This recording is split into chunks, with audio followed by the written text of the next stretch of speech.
വീട്ടിലിരുന്ന് ബോറടിച്ചതിനെ കൊണ്ടൊന്ന് പുറത്തേക്ക് ഇറങ്ങാമെന്ന് വിചാരിച്ച കാര്യം എന്ന് വെച്ചിട്ടുണ്ടെങ്കിൽ പണ്ട് സ്കൂളിൽ പോയ ഏരിയ കൂടി എല്ലാം ഒന്ന് പോകുകയെന്ന് അതിലെല്ലാം പോയിട്ട് ഒരു വീഡിയോ എടുക്കാൻ തീരുമാനിച്ചപ്പോഴാണ് റോഡ് സൈഡിൽ നിന്ന് നന്നായിട്ട് എന്ത് കേൾക്കുന്നത് ചെണ്ട മുട്ടുന്ന സൗണ്ട് കേട്ടെ. അന്നേരം തന്നെ അപ്പുറത്തൂടി ഇങ്ങ് കട്ട് ചെയ്ത് ഇപ്പുറത്തൂടി ഇങ്ങ് പോയെന്ന് പറഞ്ഞ അവസ്ഥയാണ്. അന്നേരം ഇവിടെ ഒരു ചെക്കൻ നിൽക്കുന്നത് എന്നെ കയറ്റി വണ്ടിയിൽ നിന്ന് വെച്ചപ്പോൾ ഈ കാണുന്ന ചെക്കനെ ഞാൻ എൻ്റെ വണ്ടിയിലും കയറ്റിയിട്ടോ. വണ്ടി നിർത്തിയിട്ടാണ് ഇതിപ്പം കാണുന്നത്. ഓനെ വണ്ടി കയറ്റിയതിന് ശേഷം ഞങ്ങൾ നേരെ പോവുകയാണ്. പോകുന്ന സമയത്ത് ഇവിടെയും ഇറക്കി. ഓൻ ഇറങ്ങേണ്ട സ്ഥലം പിടിയാണ്. പിന്നെ രേഷം മുന്നോട്ടുള്ള 2-3 കുട്ടികൾ പറഞ്ഞു വെച്ചിട്ടുണ്ടെങ്കിൽ നിങ്ങൾ പുറക്കാടൊക്കെ അയച്ചുകൊണ്ടെങ്കിൽ എന്നെ ഒന്ന് വണ്ടി കയറ്റിയെന്ന്. അങ്ങനത്തെ നീറ്റാണ് നമ്മൾ വണ്ടി കയറ്റി വണ്ടി അവിടെ നിർത്തി. നിങ്ങൾക്ക് നെകല് കണ്ടാൽ മനസ്സിലാവും 2 കുട്ടികൾ വണ്ടിയിൽ കയറുന്നത്. അങ്ങനെയെല്ലാം കൂടി ഇവിടുന്ന് വണ്ടി എടുത്തിട്ട് നമ്മളെ ഫ്രൂട്ട്സ് കടയിലേക്ക് ഒരു നോട്ടമൊക്കെ നോക്കി. ഓൻ എന്നെ ഒന്ന് നോക്കി, ഞാൻ ഓനെ ഒന്ന് നോക്കി. രണ്ടാളും നോക്കിയതിന് ശേഷം മുന്നോട്ട് തന്നെ അങ്ങ് പോയി. പോകുന്ന സമയത്ത് എൻ്റെ മക്കളെ ഈറ്റകൾ പറയുന്നത് വെച്ചിട്ടുണ്ടെങ്കിൽ നിങ്ങളെ ചാനൽ നമ്മളൊക്കെ സബ്സ്ക്രൈബ് ചെയ്തൊക്കെ ഞങ്ങളൊക്കെ കട്ടൊക്കെ കൂടണ്ട് എന്നൊക്കെ പറഞ്ഞപ്പോൾ ഞാൻ അവരോട് പറഞ്ഞു വെച്ചിട്ടുണ്ടെങ്കിൽ ആയിക്കോട്ടെ നമുക്ക് കട്ടൊക്കെ നിൽക്കുക, വീഡിയോ ഇഷ്ടമായിക്കില്ലെങ്കിൽ നിങ്ങൾ ലൈക്കും കമൻറ്റും ഒക്കെ അടിക്കുകയൊക്കെ വേണം എന്നവൻ പറഞ്ഞു ആയിക്കോട്ടെ എന്ന്. അങ്ങനെ ഈ വളവിൻ്റെ കൂടി പോകുന്നതെന്ന് വെച്ചുകൊണ്ട് പ്രത്യേകിച്ച് റിസ്ക് പിടിച്ച വളവാട്ടോ. എന്താ വെച്ചുകൊണ്ട് ചെറിയ വളവായതിനെ കൊണ്ട് ഓണടിക്കാണ്ട് പോയിക്കൂടെ, നമ്മൾ ഓണമൊക്കെ അടിച്ചിട്ടാണ് പോയത്. പിന്നെ അവനോട് ചോദിച്ചു വെച്ചുകൊണ്ട് എടാ നീ ഇവിടുന്ന് ഫുഡ് കഴിച്ചിക്കോന്ന് വെച്ചാൽ പറഞ്ഞു ഞാൻ ഈ ഏരിയയിലേ വരത്തില്ല, അതായത് കള്ള് ഷാപ്പിൽ നിന്ന് ഫുഡ് കഴിച്ചിക്കോന്ന് വെച്ചാൽ ചെറിയ ചെക്കനല്ലേ, ഓൻ ഇതൊന്നും അറിയില്ലല്ലോ. പിന്നെ പ്രത്യേകിച്ച് പറയാനുള്ളത് വെച്ചുകൊണ്ട് നല്ല അടിപൊളി സ്പോട്ട് നമ്മളെ സ്ഥലമായിട്ട് കൊണ്ട് പറയല്ല. കുറേ ആൾക്കാർ ഇവിടെ വന്ന് ഫോട്ടോയും കാര്യങ്ങളും ഒക്കെ എടുക്കുന്നുണ്ട്. ആര് പറയുന്നുണ്ട്? ഞാനും പറയുന്നുണ്ട്, എൻ്റെ വണ്ടിയിലുള്ള ചങ്ങായും പറയുന്നുണ്ട്. അപ്പോൾ വണ്ടി സർവീസ് ചെയ്യണമെന്നുണ്ടെങ്കിൽ ഈ സൈഡിലുള്ള സ്ഥലം കണ്ടില്ലേ, അവിടെ നന്നായിട്ട് വണ്ടിയൊക്കെ സർവീസ് ചെയ്യുന്നു. ഓൻ പറയുകയും ചെയ്തേക്ക്, ഞാനും പറയുകയും ചെയ്തേക്ക്. ഈ വണ്ടിക്കാരൊക്കെ നമ്മളെ തന്നെ കേട്ടോ നോക്കുന്നത്.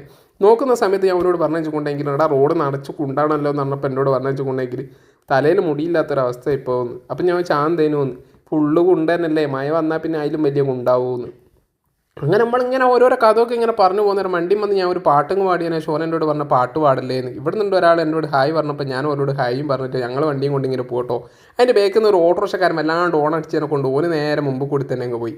ഓൻ്റെ പോക്ക് പോകുന്നുണ്ടില്ല. ഓൻ എന്നെ നോക്കിയൊക്കെ പേടിപ്പിച്ചിട്ടാണ് പോയത്. കാരണം എന്താ വെച്ചുകൊണ്ട് ഒരു കൈമ ഫോൺ ഒരു കൈമൽ ആക്സിലേറ്റർ എന്ന് പറഞ്ഞ അവസ്ഥയിലാണെന്ന് അവൻ്റെ വിചാരം. നമ്മളങ്ങനെ ഒന്നുമില്ല, നമ്മൾ സ്റ്റാൻഡൊക്കെ വെച്ചിട്ട് നല്ല അടിപൊളിയിൽ എടുത്തിട്ടാട്ടോ പോകുന്നത്.